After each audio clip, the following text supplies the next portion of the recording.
দেখুন, আমাদের লক্ষ্য উদ্দেশ্য হচ্ছে এটাই, শুধুমাত্র ছাত্ররাদেরকে নিয়ে কাজ নয়, শিক্ষা ছাত্রদের সাথে যেমন যুক্ত, অভিভাবকদেরকে এই বিষয়ে সচেতন করতে হবে।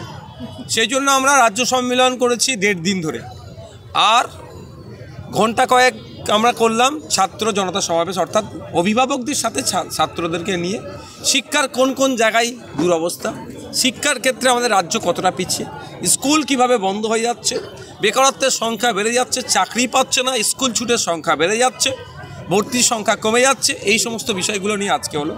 আজকে ব্যাপকভাবে ভাঙড়ের সাধারণ মানুষ, আমাদের পার্টির ইন্ডিয়ান সেকুলার ফ্রন্টের একটা শাখা সংগঠন হচ্ছে স্টুডেন্ট ফ্রন্ট, ঠিক কথা, কিন্তু আজকে প্রচুর সাধারণ মানুষ আজকে উপস্থিত হয়েছে। এটা আমাদের কাছে একটা বড় পাওনা, কারণ আমরা লোক জমায়েতের ব্যাপারে বেশি আমরা ছিলাম না, কারণ আমাদের এটাই ছিল যে কত বাইরে থেকে লোক আসে আমরা দেখব, মানে বাইরে থেকে লোক মিনস আমাদের পার্টির সংগঠনের বাইরে লোক আসছে কি আসছে না, এটা আমাদের পরীক্ষা করার ছিল। আজকে দেখলাম তো ব্যাপকভাবে লোক এসছে, যারা আমাদের পার্টির অঞ্চলে আমরা দায়িত্ব দিলে তুমি 5,000 করলে আনলে তো এখানে লোক ধরা দিয়ে যেত না, কিন্তু আমরা সেই কাজটা না করে সাধারণ মানুষ কতটা আমাদের সাথে জুড়তে চাইছে দেখলাম, তাতে আমরা সাকসেস।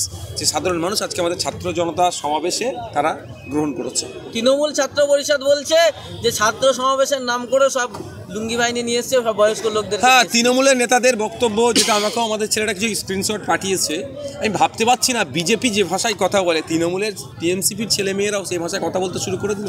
যদিও কদিন আগে শওকতবাবু বলেছিলেন না যে আইএসএফকে ভোট দাও না, বিজেপিকে ভোট দাও, অনেক সুবিধা বেশি পাবে, এই ধরনের কথা বলেছিল। মানে কোনো একটা জায়গায় সেই রসুনের কোয়াটা কোনো একটা জায়গায় গিয়ে মিশছে।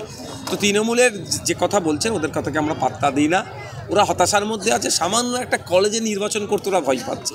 আমাদের জাগলগাছি হাই মাদ্রাসা নির্বাচনে তারা অংশগ্রহণ করতে আমাদেরকে দিল না, মানে তারা কন্টেস্টের সামনাসামনি হতে ভয় পাচ্ছে। ফলে যখন এত মানুষজন দেখছে এরা লুঙ্গি বাহিনী বা মিথ্যাভাবে যেভাবে ঠিক বিজেপি অপপ্রচার চালায় এরা চালাচ্ছে। তবে একটা কথা বলবো, ওদের নামে যত বিশ্লেষণী আপনি বা এর যুক্ত করেন না কেন, সেটা কম হয়ে যাবে। ওদেরকে নিয়ে আমরা ধার্তব্যের মধ্যে রাখি না। ভাঙড়ে এসে সুন্দরবনের মধু পেলেন এবং জয়নগরের মোয়া আর একদিকের পাঞ্জাবি, কি বলবেন? এটা বড় অ্যাচিভমেন্ট। এটা তো আবার অনেকের রাগ হয়ে যাবে। আর বললেন না ভাঙড়ের সবজি, ভাঙড়ের তাজা সবজি, যেটা জ্যোতিবাবু চেয়েছেন এশিয়ার লার্জেস্ট এগ্রিকালচার জোন করতে, তারপরে গঙ্গা দিয়ে অনেক পানি বয়ে গিয়েছে, যার আগামী দিনে যদি রাজ্য পরিচালনার দায়িত্ব পাওয়া যায় সেটা আবার জ্যোতিবাবুর স্বপ্নটা বাস্তবায়ন করার আমরা চেষ্টা করব। তো এটা আমাদের কাছে বড় অ্যাচিভমেন্ট, সত্যি বড় পাওনা যে আমাদের ছাত্রদের যে ক্রিয়েটিভ চিন্তাভাবনা, এটা আমি সত্যি অ্যাপ্রিসিয়েট, আমি আপ্লুত যে এদের এই যে। আমি শুধু একটা জিনিস জানতে চাইবো, আমার জামার সাইজ তোমরা জানলে কী করে?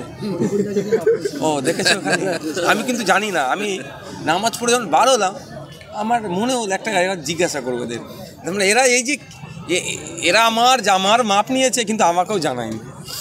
মানে এই চতুরতাটাও দরকার আছে আজকের দিনে। তবে এটা লিমিটের মধ্যে যেন থাকে।